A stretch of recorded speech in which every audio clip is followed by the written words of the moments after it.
Arise, awake, and stop not till the goal is reached. With this beautiful quote, students, a very good morning to each one of you. Have a wonderful day ahead. Students, hope you all will be safe and secure. Today, we shall start with the fifth unit, that is the summit within. It is written by H.P.S. Ahluwalia.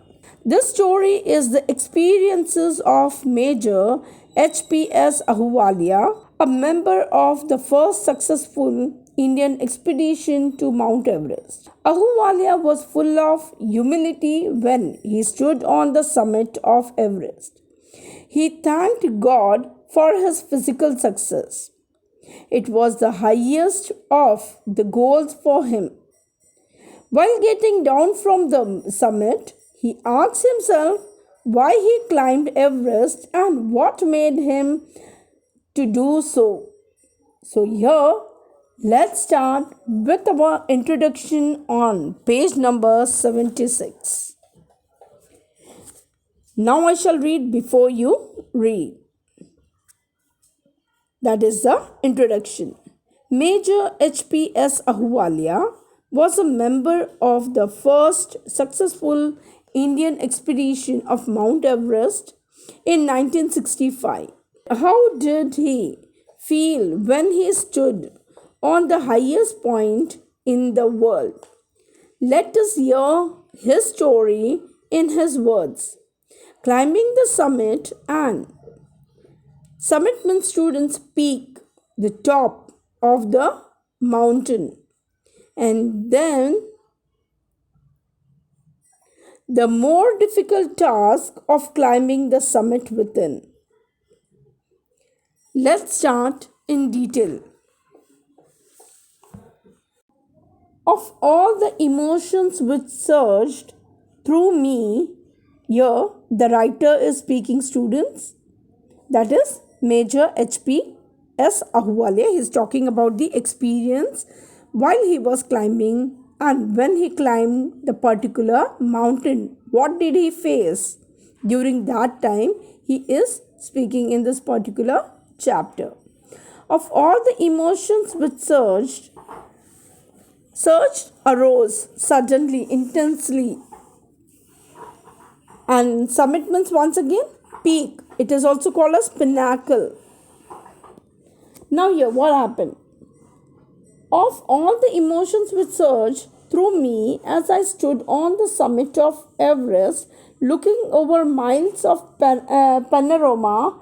Panorama, students, the meaning of that is view of a wide area. You stand on you go on the top of the mountain and you look here and there. So here you'll come to know, or you can see a big view of all here. You can see the village, you can see different mountains, you can see the sky and so on. So a big wide area. Going further. So looking over miles of panorama below us, the dominant highest one, I think, was humility. When you go up after climbing, taking a hard pain, a great task, and you reach on the top, you'll feel, yes, that's something different, that enjoyment. You'll feel like crying also, at the same moment you'll feel happy also. So you're the same. You become more emotional. And so he's saying, I think, was humility. The physical in me seemed to say, means what? His innermost heart felt like saying, God, thank you. So what he is saying, thank God, it's all over. Means what? The hard task is over. However, instead of being jubilant, very happy because of success, what happened? There was a tinge of sadness. Tinge, a small bit of, okay? So, a sadness. Was it because I had already done the ultimate in climbing and there would be nothing higher to climb and all roads hereafter would lead down?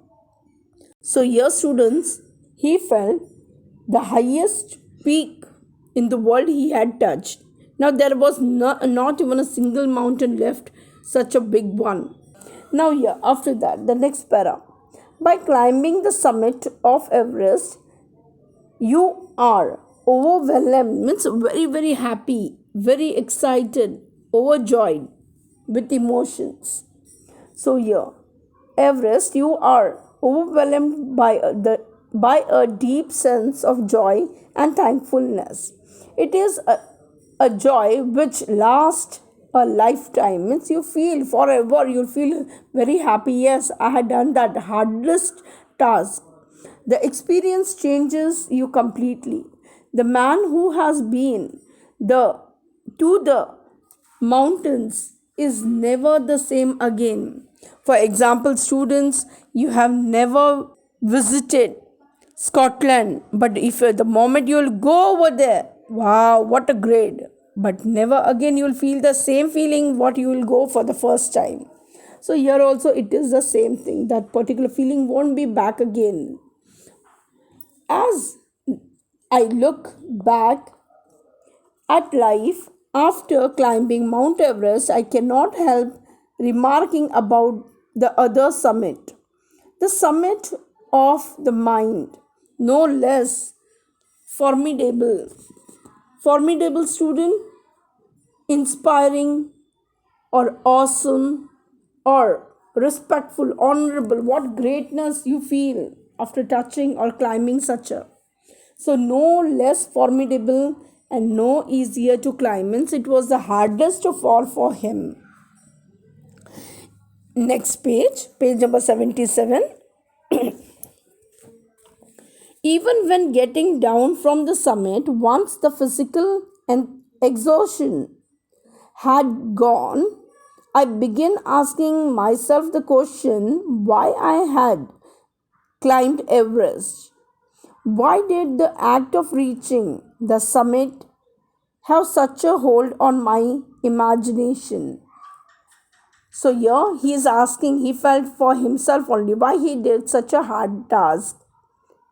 It was such a physical activity, such a great, and your body will ache. Just you climb around 10 times your around 30 steps, around 10 times, you will see how you will feel, how hard it is. Your body will start aching in the same manner. Even though it was a hard task, but still he did. And now he feels, why did he do that? It was already a thing of the past, something done yesterday, which every passing day it would become more remote, old. Like example, today you visit somewhere, and after or today is your birthday, after few months, years, you'll feel that old. In the same manner, today, but the day he had climbed, it was great day for him, but now it was old and old, because as memory, you know as days pass, the memory, it will be in your memory, but that particular day, that particular moment on that day will be different for you. And then what would remain? Would my memories fade, go away, or become lesser and lesser, slowly away? All these thoughts led me to question myself as to why people climb mountains.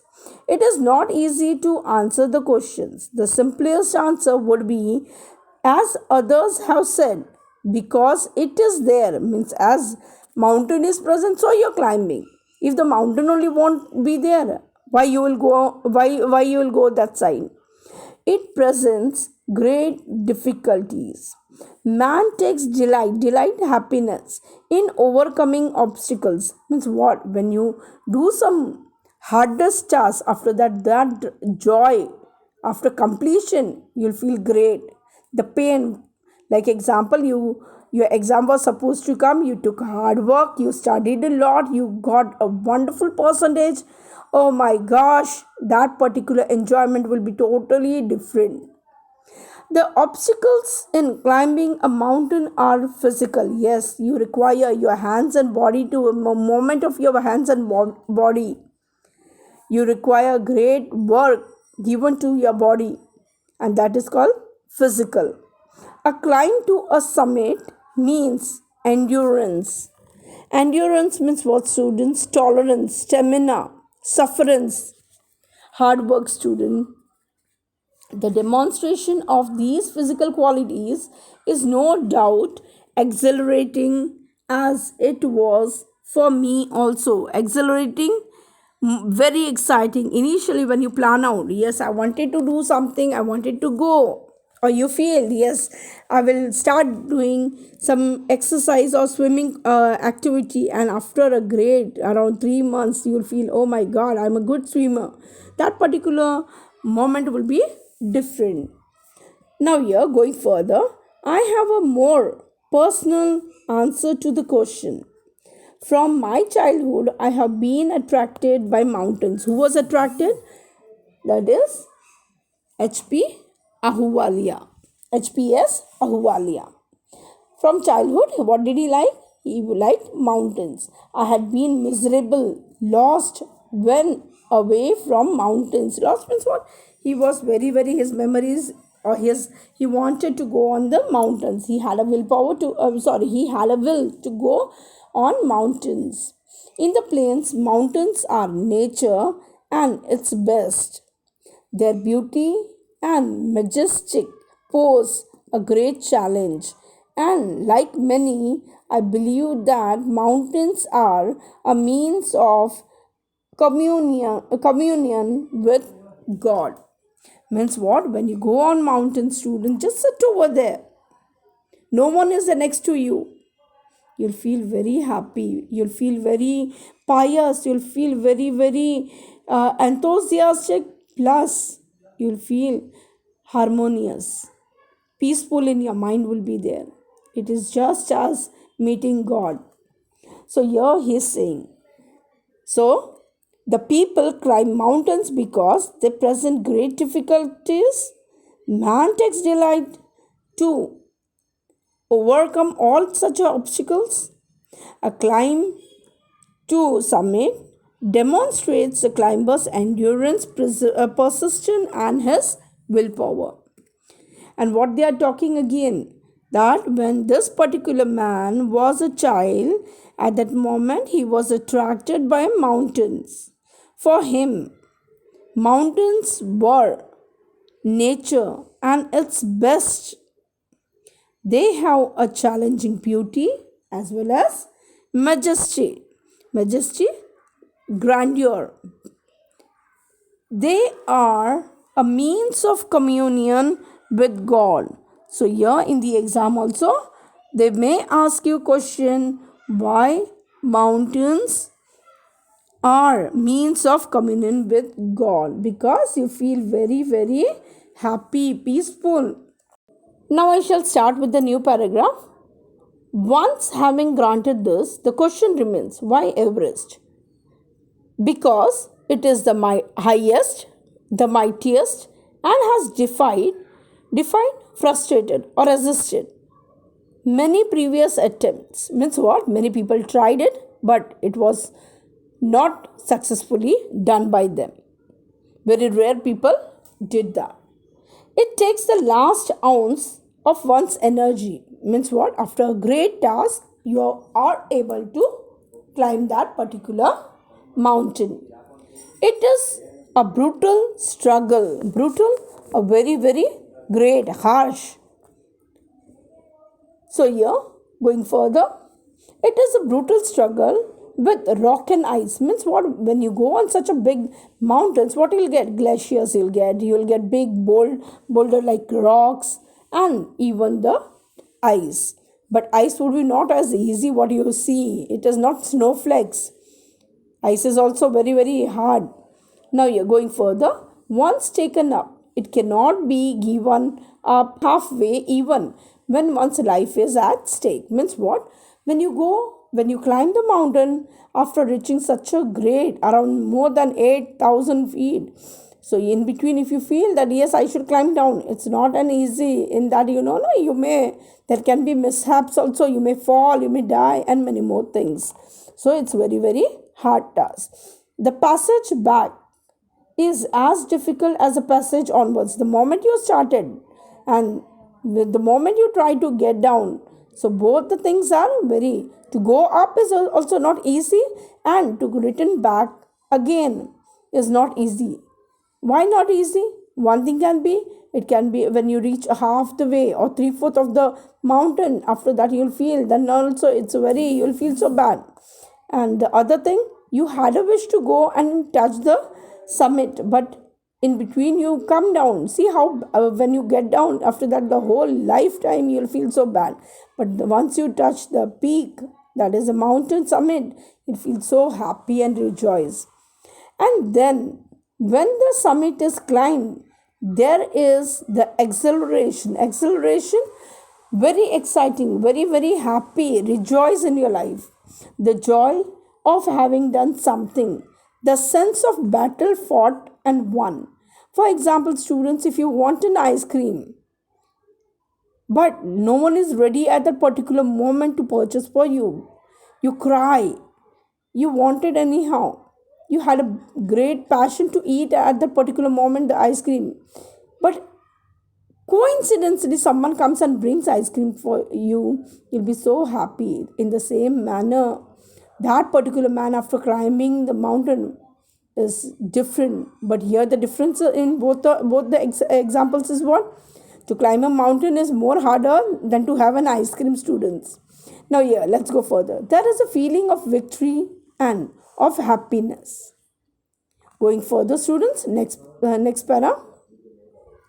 Glimpsing a peak in the distance, I get transported to another world. Glimpsing, watching. When you go and you see such a big mountain and the nature and its beauty, you feel as if you are in heaven. The same experience he is talking about. I experience a change within myself. You become too pious, you become too emotional, students, which can only be called mystical spiritual, as if the moment Lord Buddha had enlightened with God, in the same manner you will feel as if you are in the heaven.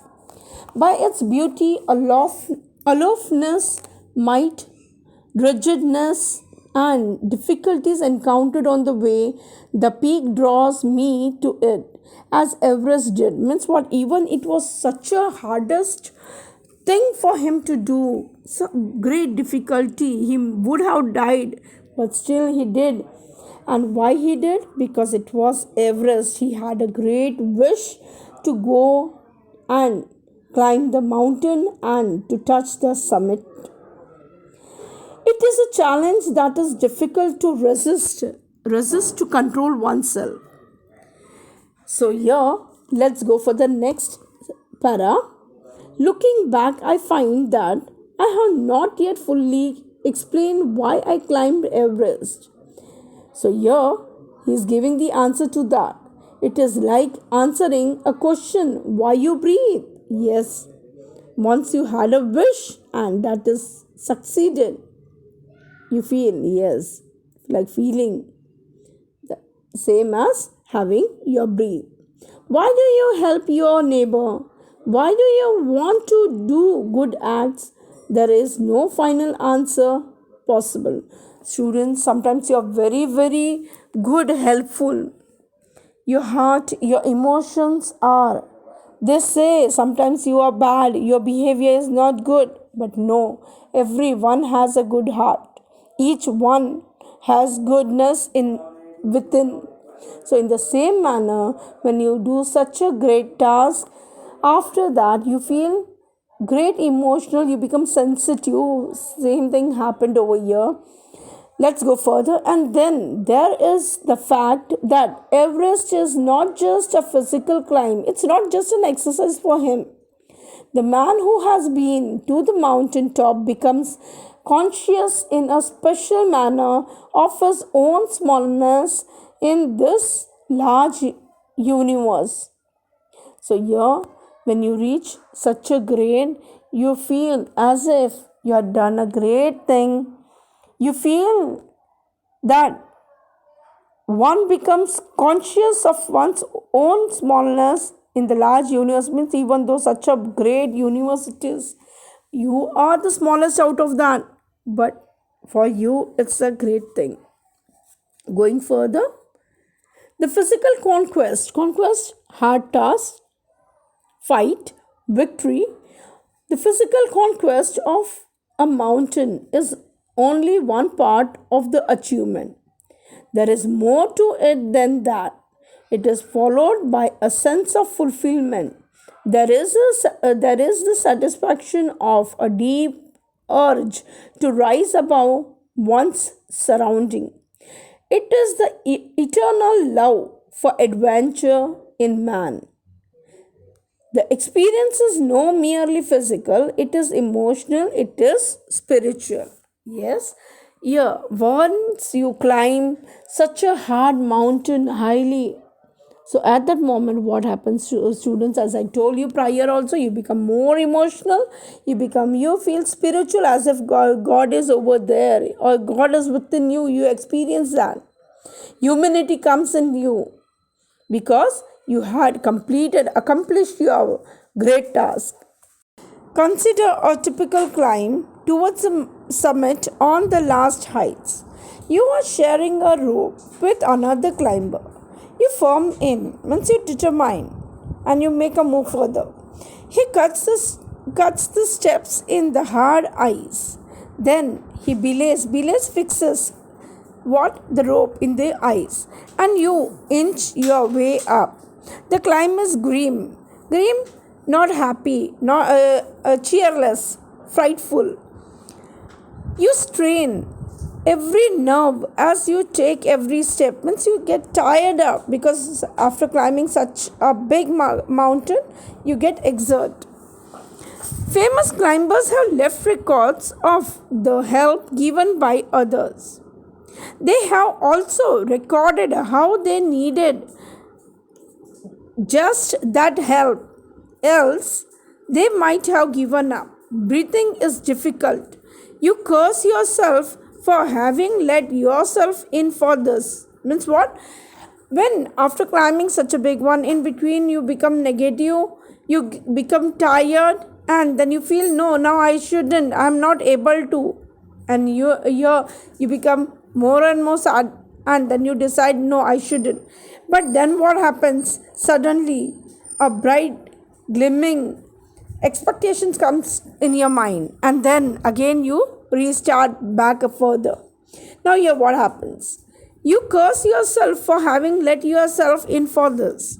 You wonder why you ever undertook the ascent. Ascent means what? To climb the mountain.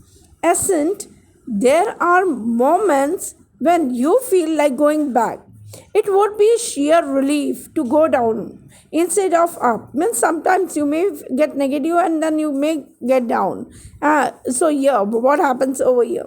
But almost at once you snap. Means what? The negative thought comes and then again you become positive and then you make a move further.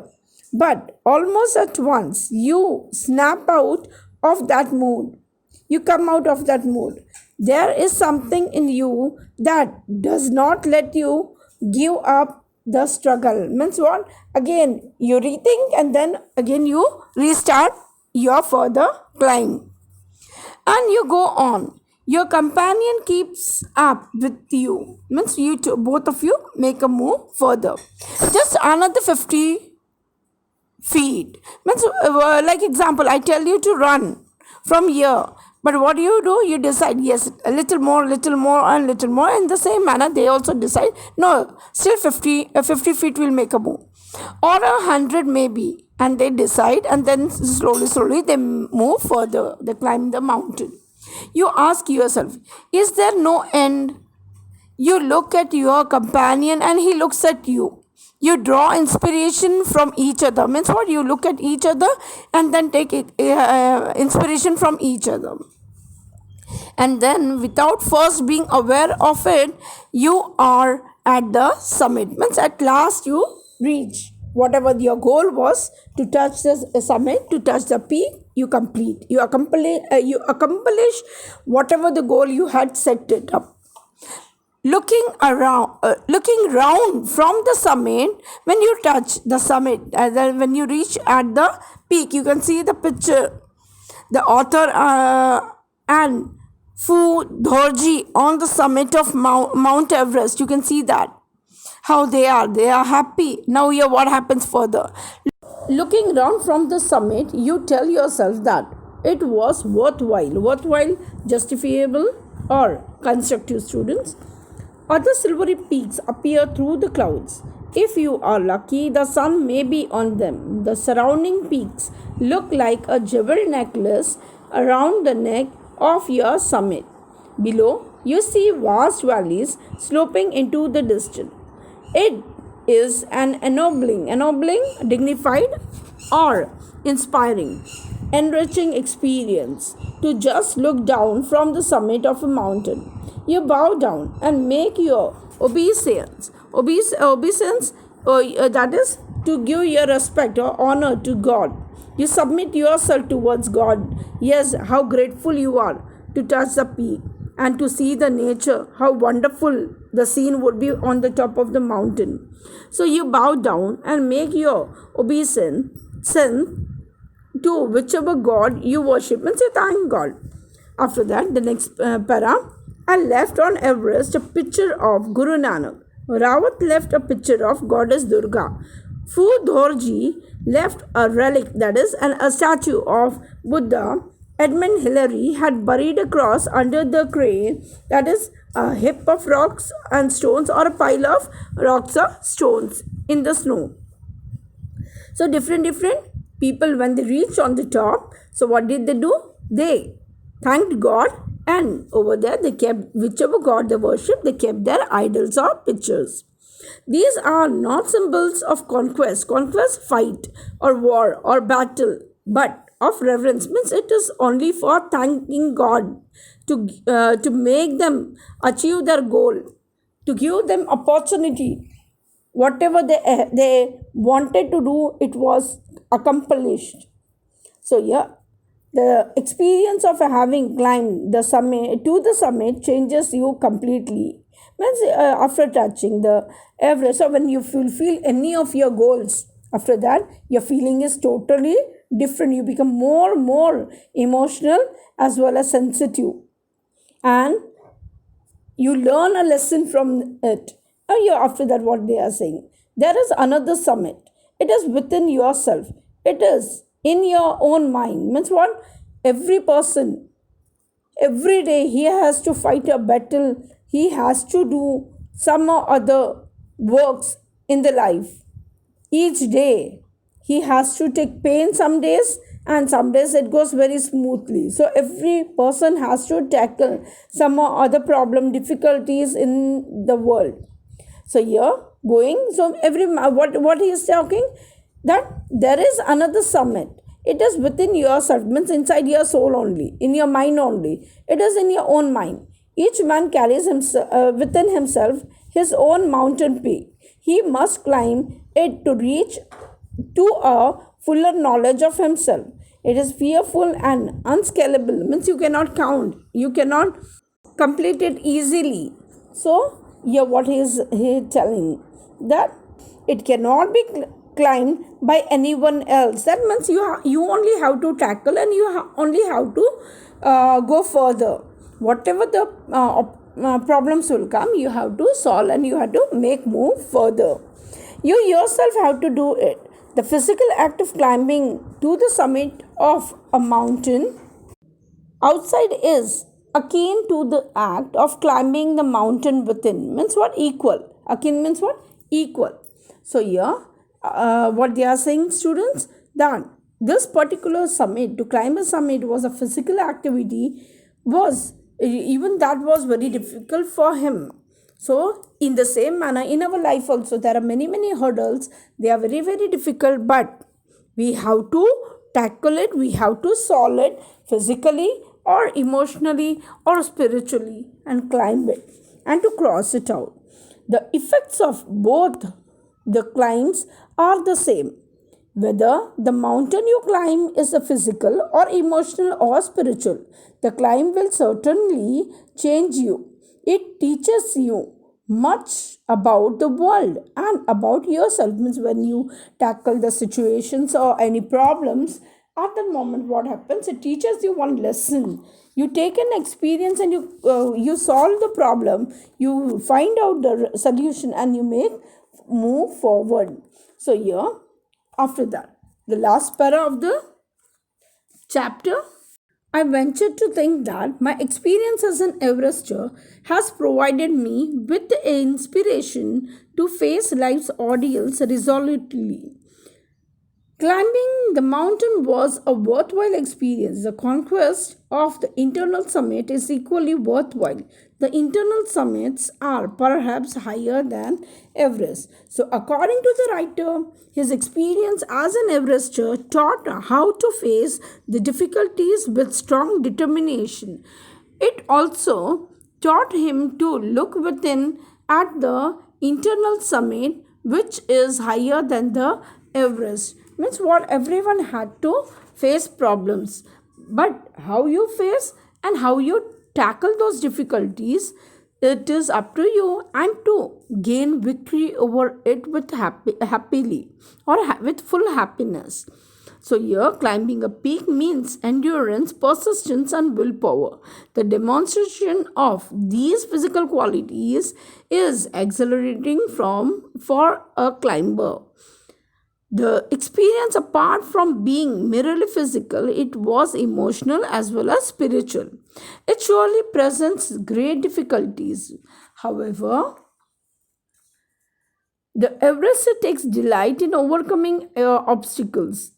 Therefore, it is not for the fame alone, that is, to become only famous, that one climbs a mountain. It is actually for the joy of having done something, the sense of a battle fought and won. Yes, it was so tough, and at last you had a victory over it. A feeling of victory and of happiness. Yes, tears come, tears roll of happiness. There is a sense of fulfillment, the satisfaction of a deep urge to rise above one's surrounding, the eternal love for adventure in man. So, here, students, here utterly he thanked the God for being so good, for fulfilling his dreams. And here we complete our chapter. Thank you, students.